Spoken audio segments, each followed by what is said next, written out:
Pi Network Truth. Ada satu pertanyaan besar yang terus menghantui kolom komentar channel ini. Sebuah pertanyaan yang mewakili keresahan ribuan pioner yang diam. Bang, sebenarnya status hukum Pi ini apa?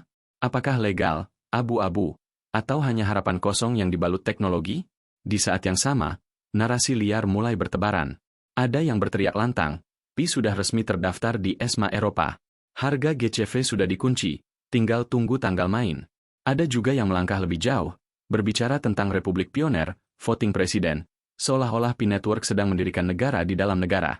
Semua kebisingan ini menciptakan dua kubu, mereka yang terbuai janji manis tanpa dasar, dan mereka yang skeptis karena lelah menunggu kepastian. Pertanyaannya, di mana Anda berdiri? Hari ini, saya menolak untuk menggunakan katanya. Saya tidak akan menunjukkan screenshot buram hasil editan, dan saya tidak akan menjual mimpi. Kita hanya akan berdiri di atas satu pondasi yang tidak bisa dibantah, yaitu data. Kita akan bedah langsung dokumen resmi dari website minepi.com, kita akan buka white paper asli yang diterbitkan Core Team, dan kita akan telusuri aturan hukum Eropa yang sebenarnya, bukan versi yang dipelintir. Jika Anda benar-benar peduli dengan masa depan koin yang sudah Anda tambang bertahun-tahun, jangan skip satu detik pun. Karena setelah video ini selesai, Anda akan melihat mana fakta yang melindungi aset Anda, dan mana racun yang justru membahayakan ekosistem Pi Network. Mari kita mulai.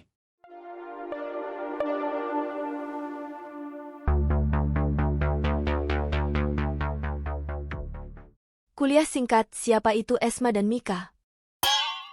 Sebelum kita masuk ke dokumen spesifik Pi Network, kita harus meluruskan satu hal mendasar.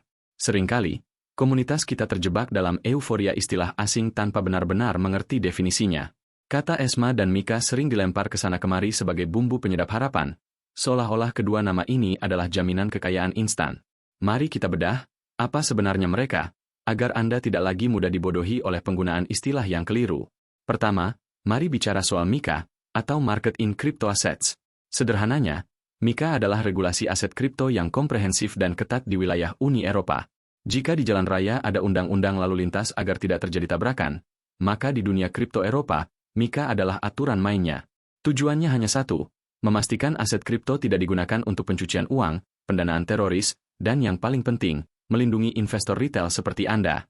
Lalu, siapa itu ESMA? ESMA, atau European Securities and Markets Authority, adalah lembaga independen yang mengawasi penerapan regulasi seperti Mika. Jika kita tarik analogi ke Indonesia, ESMA ini bisa dianggap seperti OJK di Eropa. Mereka adalah wasit, polisi, dan pengawas yang memegang peluit untuk memastikan pasar berjalan fair. Disinilah letak kesalahpahaman terbesar yang sering muncul di grup diskusi. Ada narasi bahwa karena Pi Network tunduk pada ESMA, maka harga GCV sudah disetujui. Saudara-saudara, ini logika yang sangat menyesatkan. Tugas utama ESMA dan regulator manapun, termasuk OJK di Indonesia, adalah menjaga stabilitas pasar dan mencegah manipulasi. Regulator tidak menetapkan harga aset investasi, entah itu beras, emas, bitcoin, atau koin kripto. Mereka memastikan mekanisme pasar berjalan wajar, transparan, dan adil. Justru, jika sebuah aset kripto masuk ke pasar dengan harga yang dipatok secara sepihak, bukan terbentuk dari mekanisme supply and demand, itu adalah bendera merah bagi regulator. Dalam hukum keuangan, menetapkan harga aset secara artifisial bisa dianggap manipulasi pasar. Jadi catat baik-baik, kepatuhan Pi Network terhadap ESMA dan Mika adalah tanda proyek ini ingin beroperasi legal dan bersih, bukan tanda bahwa harga $314.159 sudah disetujui pemerintah Eropa. Mempercayai regulator menetapkan harga sama saja dengan berharap polisi lalu lintas yang menentukan pemenang balapan F1 sebelum balapannya dimulai, itu mustahil. The Smoking Gun, bukti dokumen resmi. Sekarang, mari kita hentikan semua spekulasi dan masuk ke inti pembuktian. Jika ada satu hal yang bisa membungkam mulut para haters yang meneriakan bahwa Pi adalah scam, itu adalah dokumen ini. Perhatikan baik-baik white paper Mika yang tersedia di halaman resmi Core Team, misalnya halaman 11. Saya tidak mengambil ini dari grup Facebook, blog anonim, atau pesan berantai WhatsApp. Ini adalah bukti resmi, tersimpan langsung di server Core Team, dan bersifat publik. Mengapa satu file PDF ini begitu penting? Pertama, mari kita bicara soal validitas. Dokumen ini adalah filing untuk kepatuhan Mika. Di Eropa, proyek kripto yang ingin beroperasi secara legal, diperdagangkan di bursa, atau digunakan sebagai alat pembayaran sah, wajib menyerahkan dokumen teknis lengkap kepada regulator. Ini bukan brosur pemasaran, melainkan dokumen hukum. Fakta bahwa Core Team menyusun, mengunggah, dan menyerahkan dokumen ini adalah bukti kuat bahwa P-Network bukan scam. Logikanya sederhana, proyek penipuan tidak akan repot-repot menghabiskan bertahun-tahun dan biaya besar untuk menyewa pengacara, audit teknis, dan menyerahkan diri ke regulator ketat seperti ESMA. Penipu lari dari hukum, bukan mengetuk pintu hukum untuk meminta izin. Jadi, bagi Anda yang masih ragu, dokumen ini adalah bukti bahwa Corti membangun fondasi legal yang serius.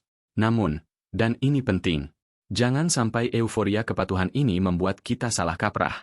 Banyak yang memelintir fakta, P sudah feeling, berarti harga GCV sudah disetujui Eropa. Teman-teman, feeling tidak sama dengan persetujuan harga. Analogi mudahnya, bayangkan dokumen Mika ini seperti mendaftar untuk SIM, surat izin mengemudi. Mendapat SIM berarti Anda legal mengendarai motor di jalan raya, diakui negara sebagai pengendara sah, dan polisi tidak menilang Anda. Tapi, memiliki SIM tidak otomatis membuat Anda juara MotoGP, atau membuat motor Anda bernilai miliaran rupiah. SIM hanyalah izin beroperasi, prestasi di lintasan balap atau nilai kendaraan ditentukan oleh performa dan pasar. Begitu juga P-Network. Dokumen Mika adalah SIM P untuk beroperasi secara legal di ekonomi Eropa. Ini berita bagus karena artinya P aman dari pemblokiran atau tindakan hukum, tetapi dokumen ini tidak menetapkan harga koin P. Regulator memberikan lampu hijau untuk operasional legal, bukan stempel harga pada koin. Kesimpulannya, simpan dokumen ini sebagai bukti legalitas, bukan alat untuk menyebarkan janji palsu tentang harga. Kita harus cerdas membedakan antara legalitas dan valuasi. Menjawab hoax komunitas, governance dan GCV. Kita masuk ke zona yang paling sensitif, tapi harus saya sampaikan demi menjaga kewarasan kita semua. Setelah kita melihat data valid soal hukum Eropa tadi, sekarang kita beralih ke narasi yang beredar di grup-grup komunitas. Ada pembicaraan serius tentang Republik Pioner, tentang pemilihan presiden, bahkan muncul nama-nama tokoh tertentu yang digadang-gadang akan memimpin negara ini. Ada juga yang menyebarkan tanggal-tanggal keramat seperti 22 Januari sebagai hari penentuan nasib, seolah-olah P-Network sedang mendeklarasikan kemerdekaan sebuah negara baru. Teman-teman, mari kita tarik napas sejenak dan kembali berpijak ke bumi. Saya sudah membaca ulang white paper P-Network, khususnya bab tentang governance atau tata kelola. Saya sudah menyisir setiap tweet resmi dari akun X-Picor-Team. Faktanya, tidak ada satu kata pun, tidak ada satu kalimat pun yang menyebutkan tentang pembentukan republik, negara, atau pemilihan presiden. Memang benar, di white paper tertulis tentang konsep governance. Tapi dalam dunia teknologi blockchain, governance itu artinya hak suara untuk menentukan arah pengembangan teknis. Misalnya, para pemegang node dan pioner bisa melakukan voting untuk menentukan, apakah biaya transaksi perlu dinaikkan? Atau fitur apa yang harus ditambahkan ke dalam aplikasi? Tujuan akhir P-Network adalah menjadi DAO, Decentralized Autonomous Organization. Ini adalah organisasi digital yang berjalan otomatis berdasarkan kode, bukan sebuah negara dengan presiden, menteri, dan istana. Mengapa saya begitu keras menentang narasi Republik Pioner ini? Karena narasi halusinasi seperti inilah yang membuat P-Network terlihat seperti lelucon di mata investor serius. Bayangkan jika ada perusahaan besar atau investor institusi yang ingin masuk ke ekosistem P, lalu mereka melihat komunitasnya sibuk bermain negara-negaraan dan mengangkat presiden fiktif. Apa yang akan mereka lakukan? Mereka akan kabur. Mereka akan menganggap ini bukan proyek teknologi finansial masa depan, tapi sekumpulan orang yang sedang bermimpi di siang bolong. Jika Anda benar-benar mencintai proyek ini, jika Anda ingin koin P Anda berharga suatu hari nanti, tolong hentikan narasi yang tidak masuk akal ini. P-Network adalah revolusi mata uang digital, bukan simulasi pemerintahan. Kita harus mendukung P dengan data dan adopsi nyata, bukan dengan halusinasi yang justru merendahkan kredibilitas proyek yang sedang dibangun susah payah oleh Dr. Nicholas Kokalis. Mari jadi pioner yang berkelas, bukan pioner yang ditertawakan dunia luar. Masalah KEC dan transparansi, suara kritis. Kita sudah membahas aturan Eropa, kita sudah membongkar berbagai klaim dan narasi yang tidak berdasar. Sekarang, mari kita bicara jujur, tentang apa yang benar-benar dirasakan pioner hari ini. Saya tahu, meskipun P-Network sudah resmi masuk fase Open Network sejak Februari 2025, dan koin P sudah mulai diperdagangkan di bursa, banyak pioner justru merasa tidak ikut merayakan. Rasanya seperti dunia sudah bergerak, tapi kita masih tertahan di belakang. Ada yang KYC-nya berbulan-bulan bahkan bertahun-tahun belum selesai. Ada yang koinnya belum sepenuhnya migrasi ke available balance. Dan yang paling sering saya baca di kolom komentar, kekecewaan karena harga pasar hari ini tidak sesuai dengan ekspektasi GCV $314.159 yang terlanjur dipercaya. Sebagai sesama pioner, saya tidak akan meremehkan perasaan itu. Rasa lelahnya nyata. Rasa ragu dan marahnya manusiawi. Rasanya seperti pesta sudah dimulai, tapi tiket Anda masih dicek satu persatu di pintu masuk. Namun di titik ini, saya ingin mengajak Anda melihat situasi ini dari sudut pandang yang jarang dibahas, bukan dari sudut emosi, tapi dari sudut regulasi dan keamanan jangka panjang. Pertanyaannya sederhana. Mengapa core team masih sangat ketat dengan proses KYC? Mengapa mereka tidak melonggarkan saja, membiarkan semua akun masuk, agar semua bisa langsung menjual koinnya sekarang? Jawabannya bukan karena core team ingin menyiksa pioner. Jawabannya ada pada regulasi global dan stabilitas pasar, khususnya standar yang ditetapkan oleh FATF, Financial Action Task Force, lembaga internasional yang menjadi acuan anti pencucian uang dan pendanaan ilegal. Di dunia kripto modern, apalagi setelah Pi resmi masuk pasar global, pengawasan justru semakin keras, bukan semakin longgar. Jika Pi Network membiarkan akun dengan identitas abu-abu, data tidak sinkron, atau indikasi bot masuk ke bursa, maka Pi berisiko langsung dicap sebagai aset berisiko tinggi untuk pencucian uang. Dan konsekuensinya bukan main-main. Bukan sekadar teguran, melainkan delisting massal dari bursa internasional. Kita sudah melihat contoh nyata. Tornado Cash. Bursa-bursa besar yang ditutup paksa. Proyek yang kelihatannya jalan, tapi hancur dalam hitungan minggu karena regulator menemukan celah KYC atau AML. Sekarang bayangkan skenario terburuknya. Hari ini core team meloloskan semua akun yang masih nyangkut tanpa filter ketat. Besok regulator Eropa atau Amerika menemukan transaksi mencurigakan. Dan lusa, Pi Network diblokir total dari bursa global. Koin yang hari ini masih punya harga, bisa langsung kehilangan nilainya. Karena itulah, proses yang terasa lambat dan melelahkan ini sejatinya adalah firewall. Benteng pertahanan terakhir. Core team sedang memastikan bahwa ekosistem yang sudah terbuka ini tidak dirusak di detik-detik terakhir oleh akun bot, identitas palsu, atau aktor jahat yang menyusup ketika likuiditas mulai terbuka. Menunggu memang tidak enak. Menunggu memang melelahkan. Tapi dalam dunia kripto yang sudah masuk ranah hukum global, lebih baik antrian Anda selesai dengan bersih dan aman, daripada dipaksa cepat tapi membuat seluruh kapal Pi Network tenggelam karena sanksi internasional. Jadilah pionir cerdas. Jadi, di mana sebenarnya posisi kita sekarang di tahun ini? Faktanya sebenarnya sangat jelas. Kalau kita mau melihatnya dengan kepala dingin. Secara hukum, Pi Network sedang mati-matian memastikan kepatuhan terhadap regulasi global seperti MiCA, bukan untuk gaya-gayaan, tapi agar proyek ini tidak diblokir, tidak dilabeli ilegal, dan bisa bertahan dalam jangka panjang di sistem keuangan resmi. Dan secara teknis, core team masih membereskan sisa antrian migrasi dan KYC, bukan untuk menghambat pioner, tetapi untuk memastikan ekosistem ini diisi oleh akun yang valid, bersih, dan bisa dipertanggungjawabkan, bukan akun abu-abu yang berpotensi menghancurkan semuanya dari dalam.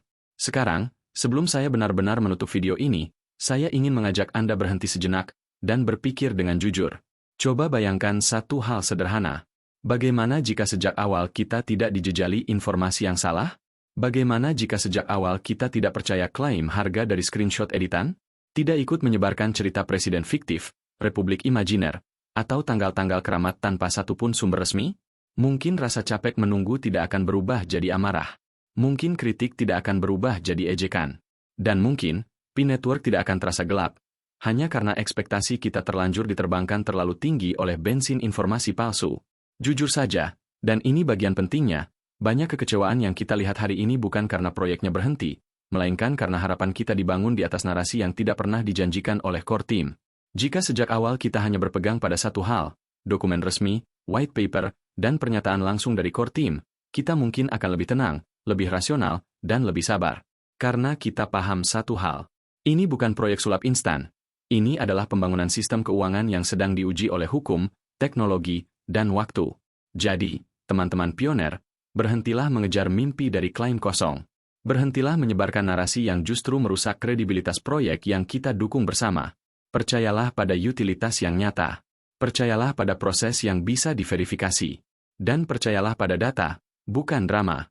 Sekarang saya ingin menutup dengan satu pertanyaan penting. Bukan untuk emosi, tapi untuk akal sehat Anda. Menurut Anda, mana yang lebih masuk akal? Pi berjalan sedikit lebih lambat, tapi aman secara hukum dan bertahan jangka panjang? Atau dipaksa ngebut sekarang, lalu bulan depan diblokir regulator, dan nilainya jatuh ke nol? Tulis pilihan Anda di kolom komentar. Tim aman atau tim ngebut? Dan kalau Anda merasa konten seperti ini penting, konten yang tidak menjual mimpi, tapi membedah fakta dan realita, pastikan Anda subscribe ke channel ini, dan tekan tombol hype di video ini, supaya YouTube tahu bahwa diskusi berbasis data seperti ini layak disebarkan lebih luas. Terima kasih sudah menonton sampai akhir. Sampai jumpa di video berikutnya. Salam petir.